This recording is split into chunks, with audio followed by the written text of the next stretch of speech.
Hello, good morning. Ayan, nandito kami ngayon. So, heto na po yung pinost ko noon nung kami ay nagpupunla pa lang. Ngayon naman, heto na siya. Nakatubo na yung mga buto and now, nagdadamo na. Tatanggalan na namin siya ng damo.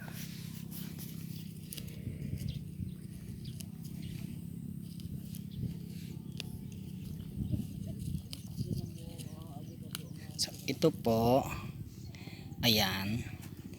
Ito po ay kulitis. So, nauulam po yan.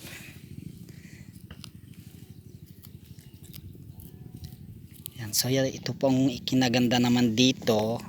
Ito naman po ang ikinaganda dito pag nagdadamo kami ng punlang sibuyas. Kasi may mga tumutubo po ditong gulay na mauulam. Kulitis. Ayan. So, ito po ang kulitis. Ayan. So, yan po ang kulitis. So, masarap po itong ilaga at isawsaw sa bagoong isda na may kalamansi or kamatis.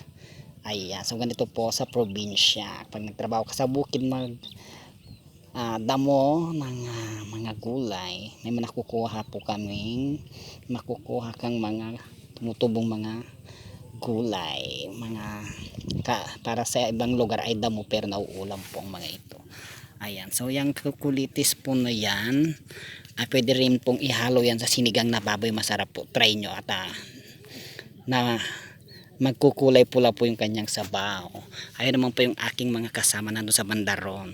So ayan pong nasa aking tapat, siya po yung aking kasama. So dito ako sa banda rito kasi andoon naman sila.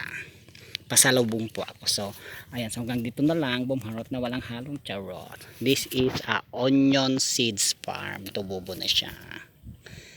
Ayan. But anyway, for watching, this Becky bumharot na walang halong charot.